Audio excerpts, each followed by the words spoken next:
ਅਗਲੀ ਵੱਡੀ ਖਬਰ ਸਾਬਕਾ ਡੀਜੀਪੀ ਸੁਮੇਧ ਸਿੰਘ ਸੈਣੀ ਦੇ ਨਾਲ ਜੁੜੀ ਹੋਈ ਹੈ ਤਾਂ ਪਰਿਵਾਰ ਸਣੇ ਸਾਬਕਾ ਡੀਜੀਪੀ ਸੁਮੇਧ ਸੈਣੀ ਅੰਡਰਗਰਾਉਂਡ ਹੋ ਚੁੱਕੇ ਨੇ ਔਰ ਸੈਣੀ ਦੇ ਘਰ ਦੇ ਵਿੱਚ ਤੈਨਾਤ ਨੇ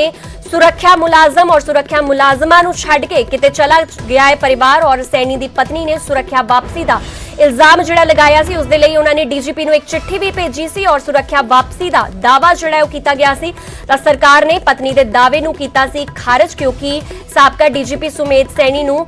ਉਹ खुद ही ये सिक्योरिटी जी छड़ के अंडरग्राउंड हुए सन और साबका डीजीपी सुमेध सैनी नूं अजे हाईकोर्ट तो राहत नहीं मिली है और मामले दे विच जज सुवीर सहगल ने खुद नूं केस तो वख कर लिया जिस मगरों सैनी ते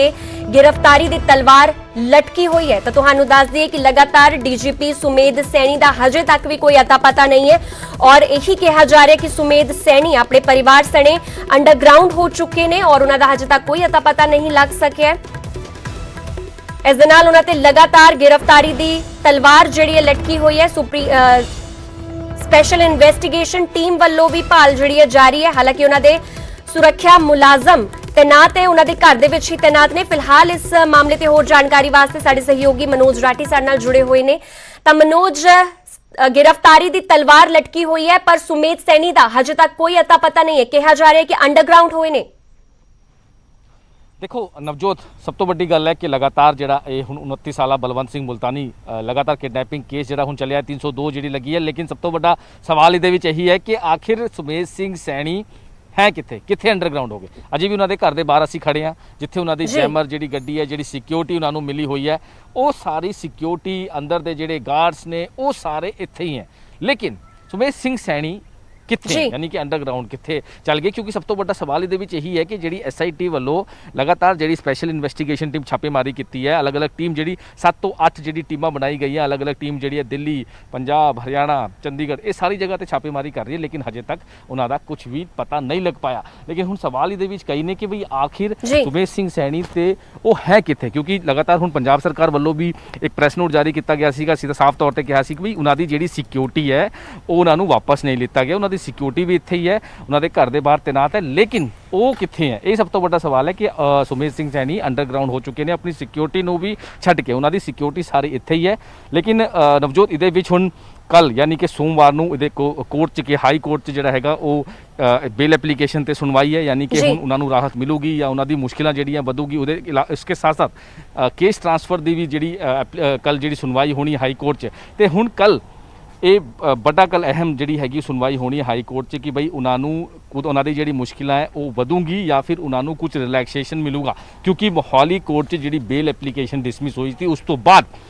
हजे तक स्पैशल इन्वेस्टिगेशन टीम लगातार छापेमारी कर रही है अलग अलग टीमां जी बनाई गई है लेकिन हजे किसी तरह का कुछ नहीं पता लगे उन्होंने घर के बाहर दी तस्वीरां ने असी लगातार कोशिश कर रहे हैं लेकिन उन्होंने जी सिक्योरिटी है वो इत्थे ही है लेकिन सुमेध सिंह सैनी वो किथे हैं ये सब तो बड़ा सवाल है क्योंकि लगातार जो कंट्रोवर्शियल 302 धारा जी सैक्शन जुड़ी है मटौर थाने च जो परचा होया सी उस तो बाद तो ही जो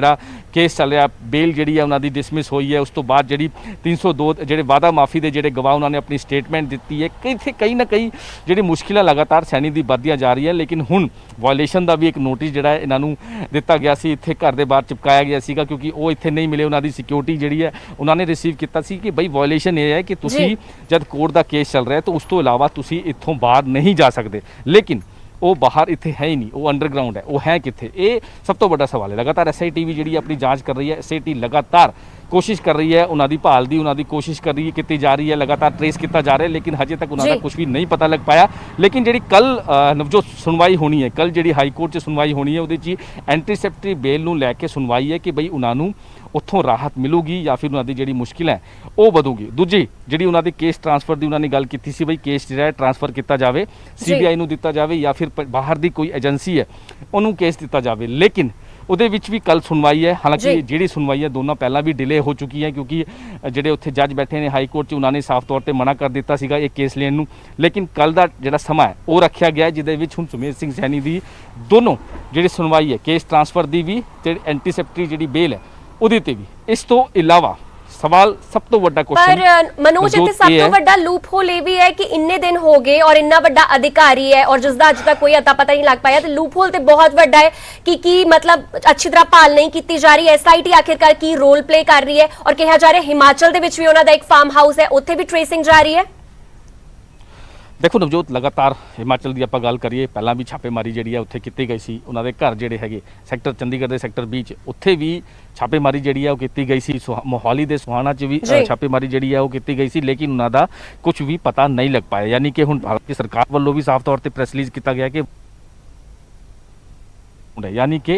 वो है किथे। सब तो बड़ा सवाल ਇਹਦੇ ਵਿੱਚ ਇਹੀ ਹੈ ਕਿ ਆਖਿਰ ਉਹ ਹੈ ਕਿਥੇ, ਕਿਉਂਕਿ ਲਗਾਤਾਰ ਐਸਆਈਟੀ ਵੱਲੋਂ ਵੀ ਉਹਨਾਂ ਦੇ ਘਰ ਦੀ ਰੇਡ ਕੀਤੀ ਗਈ। ਹਿਮਾਚਲ ਜਿਹੜਾ ਉਹਨਾਂ ਦਾ ਫਾਰਮ ਹਾਊਸ ਹੈ ਉੱਥੇ ਵੀ ਰੇਡ ਕੀਤੀ ਗਈ, ਮੋਹਾਲੀ ਸੁਹਾਣਾ 'ਚ ਰੇਡ ਕੀਤੀ ਗਈ, ਲੇਕਿਨ ਉਹਨਾਂ ਦਾ ਕੁਝ ਨਹੀਂ ਪਤਾ ਲੱਗ ਪਾਇਆ। ਹਾਲਾਂਕਿ ਇਹਦੇ ਵਿੱਚ ਜਿਹੜੀ ਇਹਨਾਂ ਦੀ ਵਾਈਫ ਹੈ ਉਹਨਾਂ ਨੇ ਇੱਕ ਐਪਲੀਕੇਸ਼ਨ ਜਿਹੜੀ ਡੀਜੀਪੀ ਪੰਜਾਬ ਨੂੰ ਦਿੱਤੀ ਸੀ ਕਿ ਬਈ ਸਾਡੀ ਸਿਕਿਉਰਿਟੀ ਕਿਉਂ ਹਟਾਈ ਗਈ ਹੈ, ਉਹਨਾਂ ਦਾ ਜਿਹੜਾ ਆਰਡਰਸ ਹੈ ਉਹ ਰਿਵਿਊ ਕੀਤਾ ਜਾਵੇ। ਲੇਕਿਨ ਨਾਲ ਦੇ ਨਾਲ ਹੀ ਪੰਜਾਬ ਸਰਕਾਰ ਦਾ ਇਹ ਜਿਹੜਾ ਪ੍ਰੈਸ ਰਿਲੀਜ਼ ਆਇਆ ਉਹਦੇ ਵਿੱਚ ਸਾਫ਼ ਤੌਰ ਤੇ ਕਿਹਾ ਗਿਆ ਕਿ ਇਹਨਾਂ ਦੀ ਜਿਹੜੀ ਸਿਕਿਉਰਿਟੀ ਹੈ ਉਹ ਨਹੀਂ ਹਟਾਈ ਗਈ ਹੈ। ਖੁਦ ਸੁਮੇਧ ਸਿੰਘ ਸੈਣੀ ਅੰਡਰਗਰਾਉਂਡ ਹੋਏ ਹੈ, ਸਿਕਿਉਰਿਟੀ ਉਹਨਾਂ ਦੀ ਇੱਥੇ ਹੀ ਹੈ। ਯਾਨੀ ਕਿ ਜਿਹੜਾ ਜੈਮਰਸ ਨੇ ਜਾਂ ਜਿਹੜੇ ਹੋਰ ਜਿਹੜੇ ਉਹਨਾਂ ਨੂੰ ਸਿਕਿਉਰਿਟੀ ਮਿਲੀ ਹੋਈ ਹੈ ਉਹ ਇੱਥੇ ਹੀ ਹੈ, ਲੇਕਿਨ ਖੁਦ ਸੁਮੇਧ ਸਿੰਘ ਸੈਣੀ ਅੰਡਰਗਰਾਉਂਡ ਹੋਏ ਹੈ। ਤੇ ਹੁਣ ਕਿਤੇ ਨਾ ਕਿਤੇ ਮੁਸ਼ਕਿਲਾਂ ਜ਼ਰੂਰ ਵਧੀ ਹੈ ਸੈਣੀ ਦੀ, ਕਿਉਂਕਿ ਉਹ ਸਾਹਮਣੇ ਨਹੀਂ ਆ ਰਹੇ। ਯਾਨੀ ਕਿ ਐਸਆਈਟੀ ਦੇ ਯਾਨੀ ਇਨਵੈਸਟੀਗੇਸ਼ਨ ਉਹਨਾਂ ਨੇ ਜੁਆਇਨ ਨਹੀਂ ਕੀਤੀ। ਲੇਕਿਨ ਹੁਣ ਸਭ ਸਵਾਲ ਜਿਹੜੀ ਇਹੀ ਹੈ ਕਿ ਜਿਹੜੇ ਕੋ ਐਕਿਊਜ਼ ਸੀਗੇ, ਜਿਨ੍ਹਾਂ ਨੇ ਸਟੇਟਮੈਂਟ ਦਿੱਤੀ ਹੈ, ਜਿਨ੍ਹਾਂ ਨੇ ਦੱਸਿਆ ਕਿ 1991 ਚ ਬਲਵੰਤ ਸਿੰਘ ਮੁਲਤਾਨੀ ਨਾਲ ਕੀ ਹੋਇਆ ਸੀ ਸੈਕਟਰ 17 ਥਾਣੇ 'ਚ, ਉਹ ਵੀ ਮੌਜੂਦ ਸੀ। ਕਿਸ ਤਰ੍ਹਾਂ ਉਹਦੇ ਨਾਲ ਉਹਨੂੰ ਹਰਾਸਮੈਂਟ ਕੀਤਾ, ਕਿਸ ਤਰ੍ਹਾਂ ਉਹਨੂੰ 3rd ਡਿਗਰੀ ਜਿਹੜੀ ਹੈ ਟੌਰਚਰ ਕੀਤੀ, ਜਿਸ ਤੋਂ ਬਾਅਦ ਕਿਤੇ ਨਾ ਕਿਤੇ ਹੁਣ ਸੁਮੇਧ ਸਿੰਘ ਸੈਣੀ ਦੀ ਮੁਸ਼ਕਿਲਾਂ ਲਗਾਤਾਰ ਵਧੀਆਂ। ਲੇਕਿਨ ਨਵਜੋਤ, ਇਹਦੇ ਵਿੱਚ ਸਭ ਤੋਂ ਵੱਡਾ ਸਵਾਲ ਇਹਦੇ ਵਿੱਚ ਇਹੀ ਹੈ ਕਿ ਸੁਮੇਧ ਸਿੰਘ ਸੈਣੀ ਨੇ ਇਨਵੈਸਟੀਗੇਸ਼ਨ ਜੁਆਇਨ ਨਹੀਂ ਕੀਤੀ, ਜਿਹਨੂੰ ਲੈ ਕੇ ਲਗਾਤਾਰ ਜਿਹੜੀ ਟੀਮ ਹੈ ਉਹ ਰੇਡ ਕਰ ਰਹੀ ਹੈ, ਛਾਪੇਮਾਰੀ ਕੀਤੀ ਜਾ ਰਹੀ ਹੈ, ਉਹਨਾਂ ਨੂੰ ਕਸਟਡੀ 'ਚ ਲੈ ਕੇ ਇਨਵੈਸਟੀਗੇਸ਼ਨ ਕਰਨ ਦੀ ਜਿਹੜੀ ਗੱਲ ਹੈ ਉਹ ਕੀਤੀ ਜਾ ਰਹੀ ਹੈ। ਲੇਕਿਨ ਸੁਮੇਧ ਸਿੰਘ ਸੈਣੀ ਹਜੇ ਅੰਡਰਗਰਾਉਂਡ ਹੈ। ਨਵਜੋਤ ਜੀ, ਸ਼ੁਕਰੀਆ ਮਨੋਜ ਇਸ ਖਬਰ ਤੇ ਪੂਰੀ ਜਾਣਕਾਰੀ ਦੇਣ ਵਾਸਤੇ। ਇਸ ਦੇ ਨਾਲ ਹੀ ਤੁਸੀਂ ਸਾਨੂੰ ਤਸਵੀਰਾਂ ਵਿਖਾਈਆਂ ਉਹਨਾਂ ਦੇ ਘਰ ਦੀਆਂ, ਜੋ ਕਿ ਸੈਕਟਰ 20 ਦੇ ਵਿੱਚ ਹੈ। ਤਾਂ ਤੁਸੀਂ ਦੇਖਿਆ ਕਿ ਕਿਸ ਤਰ੍ਹਾਂ ਅੰਡਰਗਰਾਉਂਡ ਹੋ ਗਏ ਨੇ ਸੁਮੇਧ ਸਿੰਘ ਸੈਣੀ, ਔਰ ਉਹਨਾਂ ਦਾ ਹਜੇ ਤੱਕ ਕੋਈ ਪਤਾ ਨਹੀਂ ਲੱਗ ਪਾਇਆ। ਹਾਲਾਂਕਿ ਸਪੈਸ਼ਲ ਇਨਵੈਸਟੀਗੇਸ਼ਨ ਟੀਮ ਦੇ ਅਫੀਸ਼ੀਅਲਸ ਵੱਲੋਂ ਲਗਾਤਾਰ ਛਾਪੇਮਾਰੀਆਂ ਦਾ ਦੌਰ ਜਾਰੀ ਹੈ, ਪਰ ਕੋਈ ਅਤਾ ਪਤਾ ਨਹੀਂ ਹੈ।